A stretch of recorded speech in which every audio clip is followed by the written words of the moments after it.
On a Wednesday morning in October, the football world tilted on its axis. If you listened closely, you could hear the collective breaking of hearts from the yellow wall in Dortmund to the Kop in Liverpool. Jürgen Klopp, the man who built an entire personal brand on heavy metal football, on passion, on the romantic soul of the working class, did the unthinkable. He didn't retire to a villa in Mallorca to smoke cigarettes and watch the sunset. He didn't take the German national team job to bring glory to his homeland. He signed a contract to become the global head of soccer for Red Bull. To the football romantics, this wasn't just a job change, it was a betrayal of biblical proportions. It was Luke Skywalker joining the Empire. Mainz fans unfurled banners asking, "Have you forgotten everything we stood for?" Liverpool fans, still grieving his departure, felt a sting of confusion. How could the normal one, the man who fist-pumped in front of the fans, the man who rejected the corporate sterility of the Super League, join the most hated artificial corporate structure in the history of sports? The answer is simple, but it is uncomfortable. Jürgen Klopp didn't sell out, he leveled up. At Liverpool, Klopp was a manager dealing with human emotions, erratic owners, FSG, and the relentless, chaotic noise of the Premier League. At Red Bull, he is not a coach, he is an architect. He has traded the dugout for the boardroom. He has traded "you'll never walk alone" for a profit and loss statement. Because Red Bull is not a football project, it is an engineering project. And Klopp, a control freak at heart, has just been handed the keys to the most efficient machine in global sports. He hasn't gone there to coach a team, he has gone there to run an empire. Welcome to the industrial revolution of football. To understand why Red Bull is hated by the ultras but envied by Wall Street, you have to perform a lobotomy on your understanding of what a football club is. Stop looking at RB Leipzig as a football club. A football club has history. It has organic roots in a community. It has a soul that dictates its decisions. RB Leipzig has none of these. It was founded in 2009 by buying the license of a fifth-tier team, SSV Markranstadt, simply to bypass German regulations. RB Leipzig is a showroom. It is the flagship store for a multinational logistics company dealing in human capital. The Red Bull model is not designed to win the Champions League. Winning is a byproduct, not the goal. If they win, great. If they don't, it doesn't matter, as long as the balance sheet is green.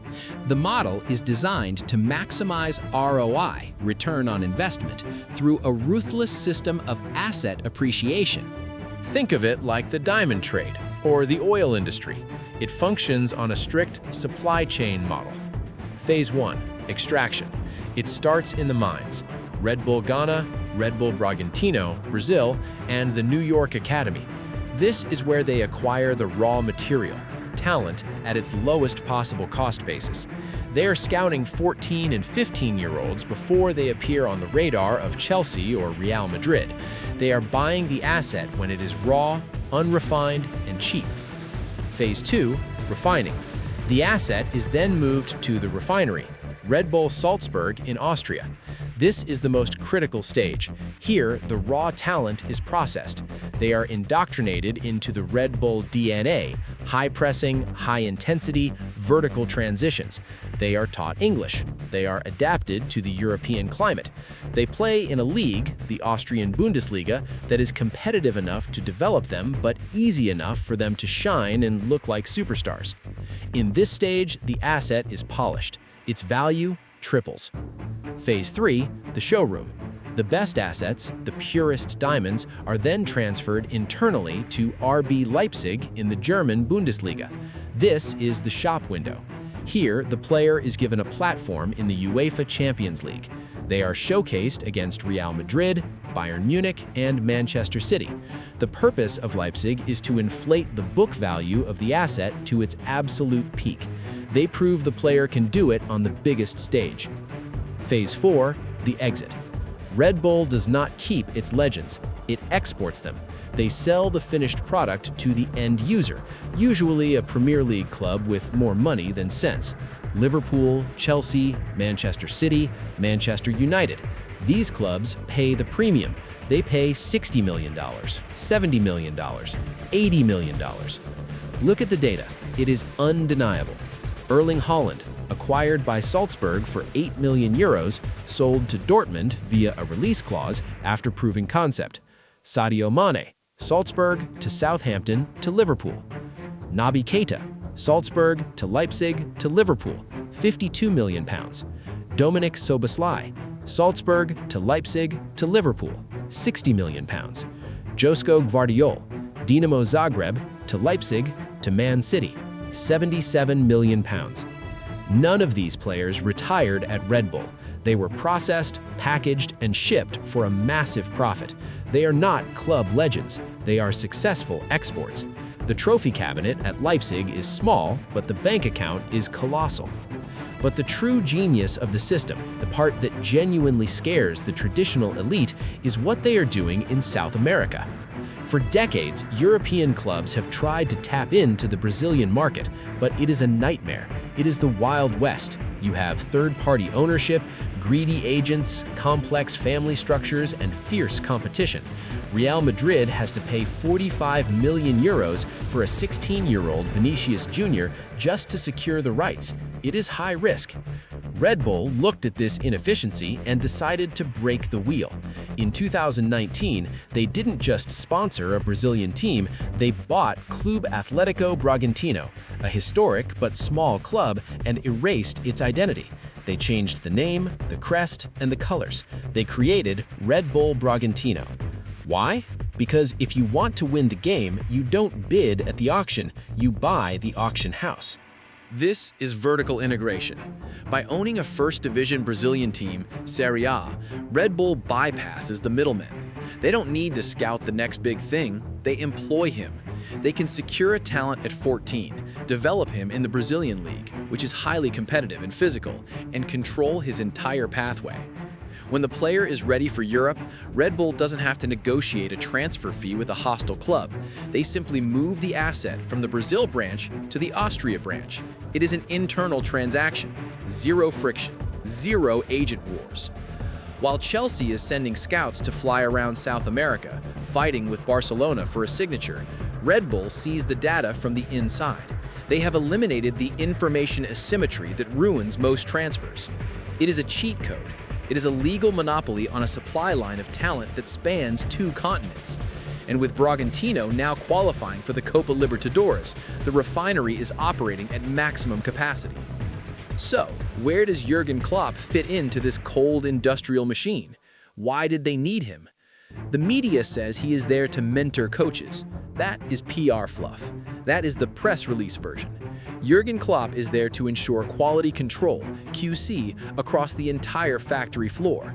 The one weakness of the multi-club model, MCO, is that it relies on a specific style of play. The system only works if the kid in Brazil, the teenager in Salzburg, and the pro in Leipzig all play the exact same way. They need to play the Red Bull way. High pressing, gegenpressing, high intensity, vertical transitions. If the style drifts, if the coach in Brazil starts playing slow, defensive, possession-based football, the conveyor belt jams. When that player moves to Austria, he won't fit. He will fail. The asset depreciates. The system loses money. Klopp is the guardian of the standard operating procedure. He is the chief product officer. His job is to ensure that the heavy metal football brand is uniform across New York, Brazil, Leipzig, and Salzburg. He is there to hire and fire the managers. He is there to ensure the training drills in Sao Paulo match the training drills in Saxony. He is ensuring that the product on the shelf is consistent so the buyers in the Premier League keep writing the big checks. He isn't there to give rousing halftime team talks. He isn't there to hug players. He is there to optimize the algorithm. He is the CEO of football operations. When you look at Red Bull Leipzig, do not look for romance. Do not look for a soul. You won't find one. The fans in Germany hate them. They call them the Plastic Club.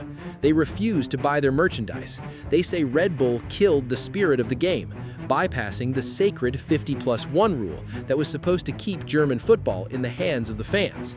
And they are right. Red Bull did kill the romance, but in its place, they built perfection. Look at the alternative. Look at Manchester United burning £1 billion on failed transfers like Antony and Casemiro, run by bankers who don't understand the sport. Look at Chelsea, hoarding players like a chaotic child with a sticker book with no coherent plan. Look at Barcelona, drowning in debt, pulling economic levers just to register a midfielder.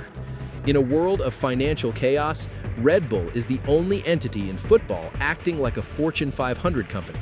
They eliminated the one thing that destroys football clubs: emotion. They don't make decisions based on what the fans chant. They don't panic buy on deadline day because the Twitter mob is angry. They make decisions based on human capital logistics. Jürgen Klopp didn't join a football club. He joined the future.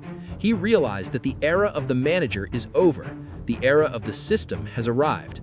And while the rest of the world cries about the death of the people's game, Red Bull is quietly, efficiently, and ruthlessly printing money. The Industrial Revolution is here, and it has wings.